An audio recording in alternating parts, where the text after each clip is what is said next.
നല്ല പച്ച കുരുമുളക് മസാലയിൽ മാരിനേറ്റ് ചെയ്തെടുത്ത ഒരു ചിക്കൻ ബിരിയാണി ഉണ്ടാക്കിയെടുത്താലോ? ഒരു 90% ആൾക്കാരും ട്രൈ ചെയ്യാൻ സാധ്യതയില്ലാത്ത ഒരു കിഡിലൻ ബിരിയാണി റെസിപ്പി ആട്ടോ. ആളൊരല്പം വെറൈറ്റിയാണ്, നല്ല കിഡിലോസ്കി ടേസ്റ്റിയാണ് കേട്ടോ. അപ്പോൾ ഇതിന് വേണ്ടിയിട്ട് ആദ്യമായിട്ട് കുറച്ച് സ്പൈസസ് നമ്മളൊന്ന് വറുത്തെടുക്കുന്നുണ്ട്. ഏലക്ക, പട്ട, ഗ്രാമ്പൂ, പിന്നെ ഒരു ഉണക്ക നാരങ്ങ, 2-3 വറ്റൽമുളക്, കുറച്ച് കുരുമുളകും കൂടെ ചേർത്ത് അതൊന്ന് ചൂടാക്കിയെടുത്ത് അതൊന്ന് ചൂടാറുന്ന സമയത്ത് നമുക്കിതിലേക്ക് പച്ച കുരുമുളക് ചേർത്ത് കൊടുക്കാം. കുറച്ച് ഇഞ്ചി വെളുത്തുള്ളി അതുപോലെ തന്നെ കുറച്ച് മല്ലിയില കൂടെ ചേർത്ത് ഇതൊന്ന് അരച്ചെടുക്കണം. പിന്നെ ഒരു പാനിലേക്ക് അല്പം ഓയിൽ ഒഴിച്ചെടുത്ത് ഇതിലേക്ക് 1/2 ടീസ്പൂൺ നല്ല ജീരകവും 1/2 ടീസ്പൂൺ പെരുംജീരകവും കൂടി ചേർത്ത് കൊടുത്ത് ഇതിലേക്ക് സവാള നീളത്തിലായി ഒന്ന് മുരിച്ചെടുക്കണം. നന്നായിട്ട് വഴറ്റിയല്ല, നന്നായിട്ടൊന്ന് ബ്രൗൺ കളറാകുന്നത് വരെ തന്നെ ഒന്ന് മുരിച്ചെടുക്കണം. അപ്പോൾ അരച്ചെടുക്കാൻ സഹായം കിട്ടി. അപ്പോൾ സവാള ഇതുപോലെ തന്നെ ഒന്ന് നല്ല കരിഞ്ഞ് മുരിഞ്ഞ ആ ഒരു ലെവലിൽ എത്തണം കേട്ടോ. പിന്നെ ഞാനിവിടെ സ്കിൻ ചിക്കനാണ് എടുത്തത്, നിർബന്ധമൊന്നുമില്ല. അങ്ങനെ നമ്മൾ നോർമൽ ചിക്കൻ യൂസ് ചെയ്യും. ഇതിലേക്ക് സവാളയും നമ്മൾ അരച്ചു വെച്ച കൂട്ടും കുറച്ച് തൈരും ഒരു തക്കാളി, 2 തക്കാളി, വലിയ തക്കാളിയും കുറച്ച് കറിവേപ്പില, അതുപോലെ തന്നെ കുറച്ച് മഞ്ഞൾപ്പൊടി, കുറച്ചധികം മല്ലിപ്പൊടിയും കൂടെ ചേർത്ത് നന്നായിട്ടൊന്ന് മിക്സ് ചെയ്ത് മാരിനേറ്റ് ചെയ്ത് വെക്കണം. ഇതിലേക്ക് നമ്മൾ മുളക് പൊടി ഒട്ടും ചേർക്കുന്നില്ല, കാരണം നമ്മൾ അത്യാവശ്യത്തിന് എരിവുണ്ടല്ലോ.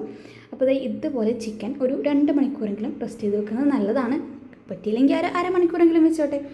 എന്നിട്ട് അതൊന്ന് വേവിച്ചെടുക്കുന്നുണ്ട്. അപ്പോഴേക്ക് നമുക്ക് റൈസ് ഒന്ന് വേവിച്ചെടുക്കാം. അപ്പോൾ ഇതിലേക്ക് കുറച്ച് സ്പൈസസ് ഇട്ട് അരി ഒന്ന് വറുത്തെടുക്കുന്നുണ്ട്. പിന്നെ ആവശ്യത്തിന് വെള്ളം, 1-1.5 വെള്ളം നമ്മൾ ചേർത്തെടുത്ത് കുക്കറിലൊന്ന് വേവിച്ചെടുക്കുന്നുണ്ട്. പിന്നെ അരി നമ്മൾ വെള്ളം എടുത്തതിന് ശേഷം കുറച്ച് വിനാഗിരിയാണ് ഞാൻ ചേർത്തെടുക്കുന്നത്. കുറച്ച് അല്പം ഉപ്പും കൂടെ ചേർത്തെടുക്കുന്നുണ്ട്. വിനാഗിരി പകരം നാരങ്ങ നീരും ചേർത്തെടുക്കാം. അപ്പോൾ ചിക്കൻ നമ്മൾ ഒട്ടും വെള്ളം ചേർത്തിട്ടില്ല, ആ ഒരു തൈരിൻ്റെ വെള്ളം മാത്രമാണ് ഉണ്ടായിരുന്നത്, നമ്മുടെ ആ ഒരു പേസ്റ്റിൻ്റെയും. അപ്പോൾ അതിങ്ങനെ ഒന്ന് കുറുകി വന്നിട്ടുണ്ട് കേട്ടോ. ഈ ഒരു രീതിയിൽ നമ്മൾ മസാല ആക്കി എടുക്കുന്നുണ്ട്. ഈ ഒരു പച്ച കുരുമുളക് മസാലയ്ക്ക് അപാര ടേസ്റ്റാണ് കേട്ടോ. ഇതൊന്ന് ട്രൈ ചെയ്ത് നോക്കിയിട്ട് തന്നെ നിങ്ങൾ അതിൻ്റെ ഒരു ടേസ്റ്റ് അറിയാൻ തന്നെ വേണം. അപ്പോൾ റൈസ് ഒട്ടും സ്റ്റിക്കല്ലാതെ നമ്മൾ നന്നായിട്ട് കുക്കായി വന്നിട്ടുണ്ട്. അപ്പോൾ ഒരു പാത്രത്തിലേക്ക് ഞാൻ കുറച്ച് റൈസ് മാറ്റിയെടുക്കുന്നുണ്ട്. ഇതിലേക്ക് ഒരല്പം മല്ലിയിലയും കൂടെ തൂവി കൊടുത്ത് ഇതിൻ്റെ മുകളിൽ നമ്മൾ ചിക്കൻ ഒന്ന് അടുക്കി പുരട്ടി വെച്ചെടുക്കുന്നുണ്ട് കേട്ടോ. അപ്പോൾ ഇതിൻ്റെ മസാല ഞാൻ മൊത്തത്തിൽ നമുക്കിതിലേക്ക് ചേർത്തെടുക്കുന്നില്ല. മസാല ചോറിൻ്റെ കൂടെ കഴിക്കാൻ ഭയങ്കരമായിട്ട് ടേസ്റ്റാണ്. ഇനി ഇതിൻ്റെ കൂടെ തന്നെ നമ്മൾ ചേർത്തെടുക്കണമെന്നുണ്ടെങ്കിൽ അങ്ങനെ ആവാം കേട്ടോ. അപ്പോൾ ഞാനിവിടെ സെപ്പറേറ്റ് ആയിട്ട് മസാലയും നമ്മുടെ ചിക്കനും കൂടെ അങ്ങനെ ആക്കുകയാണ് ചെയ്തിട്ടുള്ളത്. കുറച്ച് സമയം ഒന്ന് ചെറു ചൂടിലൊന്ന് വേവിച്ചെടുത്ത് ഒന്ന് മിക്സ് ആക്കി എടുത്താൽ നമ്മുടെ ബിരിയാണി ഇവിടെ റെഡി ആയിട്ടുണ്ട്. ഇതൊരു കിഡിലോസ്കി ബിരിയാണി തന്നെയാണ് കേട്ടോ. ഇതുവരെ ട്രൈ ചെയ്യാത്തവരാണെങ്കിൽ ഒന്ന് ട്രൈ ചെയ്ത് നോക്ക്. മിക്കവാറും നിങ്ങളിത് ട്രൈ ചെയ്തിട്ടുണ്ടാവില്ലേ, കാരണം പച്ചക്കറിമുളക് കുറച്ച് വെറൈറ്റി ആയിട്ട് ഉണ്ടാക്കിയെടുക്കാൻ പറ്റുന്ന ഒരു റെസിപ്പിയാണ് കേട്ടോ. അപ്പോൾ ഞാൻ പറഞ്ഞ പോലെ തന്നെ നമ്മളൊരു മസാല സെപ്പറേറ്റ് ആക്കി എടുത്തിട്ടുണ്ട്. അത് ചോറിൻ്റെ കൂടെ കൂട്ടി കഴിക്കുന്നുണ്ട് കേട്ടോ. ചിക്കനൊക്കെ ചേർത്ത് സാലഡൊക്കെ ചേർത്ത് കഴിക്കുന്നുണ്ട്.